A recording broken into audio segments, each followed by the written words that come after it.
Eu já estou até aqui, ó, com o meu livro para comprovar minha argumentação. Vem.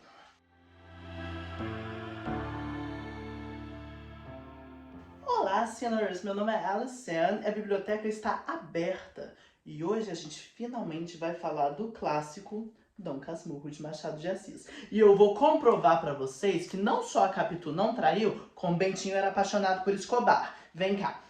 Mas antes disso, vamos falar de narração, que esse é o tema do vídeo, né? O que é a narração autodiegética? É aquela narração em que o livro é narrado em primeira pessoa pelo protagonista daquela história. Assim como Dom Casmurro é narrado pelo Bentinho, que quer atar as duas pontas da sua vida.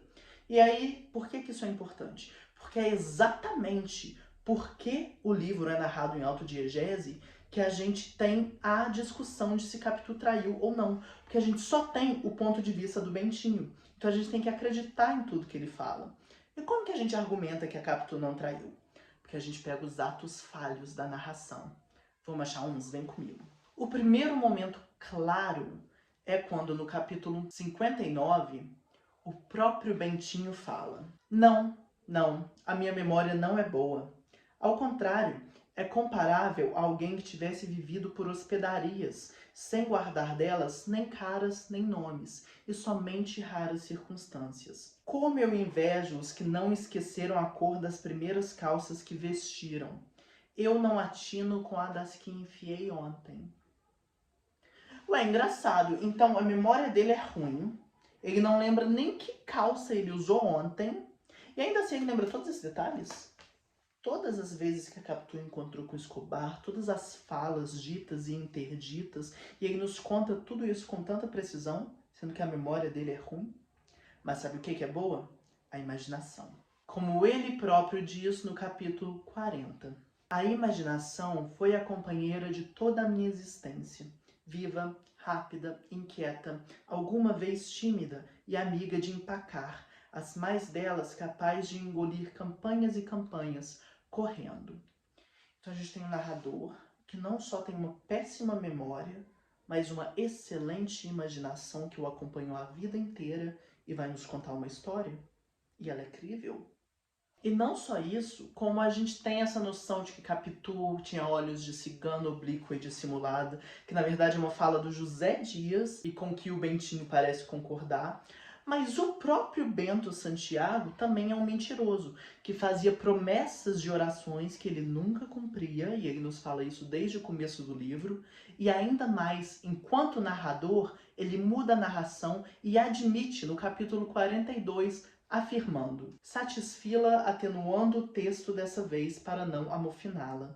Não me chames dissimulado, chama-me compassivo. Então a Capitu é dissimulada, mas ele é compassivo? Entendi. E vamos falar um pouquinho de quem é esse Bento Santiago, além de mentiroso, com imaginação fértil que não se lembra de nada? Ele é altamente possessivo, ele tem ciúme de tudo e de todos, e ele fala isso durante o livro.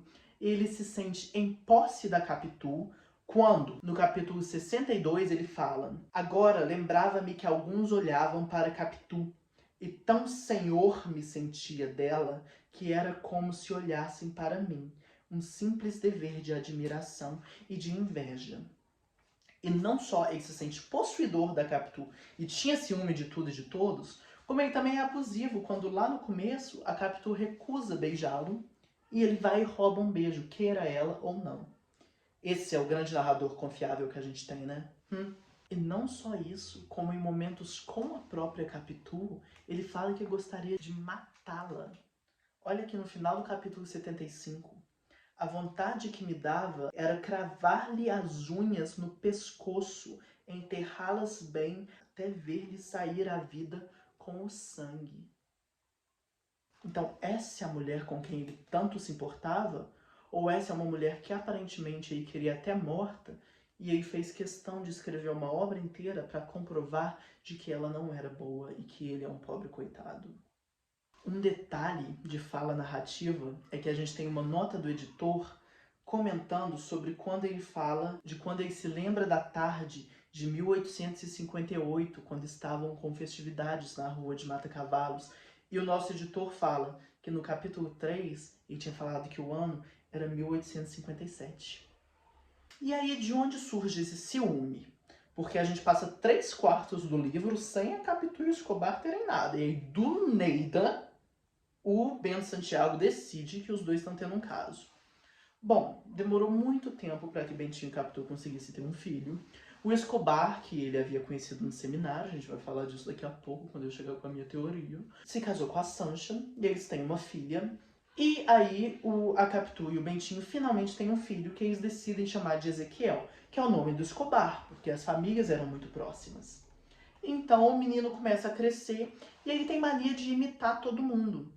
Até que a Capitu fala, nossa, ele não tá imitando o Escobar direitinho, não parece que o Escobar... E a partir daí, o Bentinho fala, e peraí, ele tá imitando o Escobar, ele deve ser filho do Escobar, a Capitu me traiu, o Ezequiel é filho do Escobar. Atenção! Quando isso aparece no texto, o Ezequiel imita muitas pessoas com quem ele tem convivência. E o Escobar, sendo amigo próximo do Bentinho e da Capitu, estava sempre ali com eles. Então, para uma criança que imita, estar sempre vendo a mesma pessoa e começar a imitá-la, eu acho que é muitas coisas antes de uma acusação de que a mãe teria traído com o Escobar. Então, a gente está vendo um desejo aí, né, que a Capitu tem pelo Escobar. Só que lembra, é uma autodiegese. Quem está falando desse desejo, ou melhor, quem está assumindo que esse desejo existe, é o próprio Bentinho.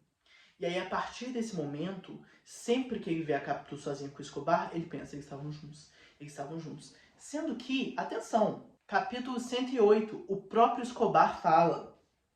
Chegou a falar da hipótese de casar o pequeno com a filha. Se houvesse risco de o filho da Capitu ser filho do Escobar, será que o próprio Escobar daria a ideia de que poderiam casar o menino com a filha dele? Casar meio-irmãos? E aí você vai perguntar, ué, tia Alice, então o Bentinho era meio doido. A gente já falou disso, né? Ciumento, inventava as coisas, imaginação, blá blá blá, queria destruir a Capitu e destrói toda a reputação dela, que tá, ok. Então, esse é o argumento para a invenção do desejo de Capitu por Escobar. Eu vou te falar, bom, a minha não. A minha teoria é de que o próprio Bentinho era apaixonado pelo Escobar. E como ele não podia aceitar ou conviver com esse desejo, ele projeta esse desejo na Capitu. O que eu quero dizer? Quem não iria querer o Escobar? Se até eu o quero, é lógico que a Capitu também vai querê-lo. E onde que eu consigo demonstrações dessa minha hipótese? Vamos lá, primeira vez que o Escobar aparece lá no seminário. Capítulo 56, um seminarista. Chamava-se Ezequiel de Souza Escobar. Era um rapaz esbelto, olhos claros, um pouco fugitivos, como as mãos, como os pés, como a fala, como tudo. Quem não estivesse acostumado com ele, podia acaso sentir-se mal, não sabendo onde lhe pegasse. Escobar veio abrindo a alma toda, desde a porta da rua até o fundo do quintal. A alma da gente, como sabes, é uma casa assim disposta, não raro com janelas para todos os lados, muita luz e ar puro. Não sei o que era a minha, eu não era ainda Casmurro, nem Dom Casmurro. O receio é que me tolhia a franqueza. Mas como as portas não tinham chaves nem fechaduras, bastava empurrá-las, e Escobar empurrou-as e entrou. Cá o achei dentro, cá ficou. Então, a gente vê que já nesse começo, nessa relação, o Bentinho era muito fechado, ele tinha uns lugares de receio, mas ainda assim o Escobar entra e se faz presente ali. E aí você vai falar, Tati, é Alice, fraco, né? Isso aí não é um argumento que é apaixonado pelo Escobar. Não, mas eu tenho mais provas, vem cá. Existe um momento em que o Escobar nada no mar e tal, e aí o Bentinho tá assim, ah, mas isso não pode ser perigoso? E o Escobar chega assim, não é nada, olha esses braços. E aí, o que o Bentinho fala? Apalpei-lhe os braços como se fossem os de Sancha. Custa-me essa confissão, mas não posso suprimi-la. Era jarretar a verdade. Não só os apalpei com essa ideia, mas ainda senti outra coisa. Achei-os mais grossos e fortes que os meus, e tive-lhes inveja. Acresce que sabiam nadar. Então a gente vê esse momento que ele apalpa o Escobar e sente desejo. E ele fala desejo como se eu estivesse apalpando da Sancha, que é a esposa do Escobar. Lembra que a gente está falando do Bentinho achando que o Escobar tá pegando a esposa dele, sendo que ele tá apertando o braço do Escobar, imaginando que é a esposa do Escobar. Então ainda tem a outra hipótese de que ele queria estar pegando a Sancha, ainda acha que por causa disso o Escobar estava querendo pegar a Capitu. Mas eu achei a minha ideia mais interessante. Gente, eu dei um spoiler do livro ali, eu vou cortar do vídeo, tá? Vocês que leiam.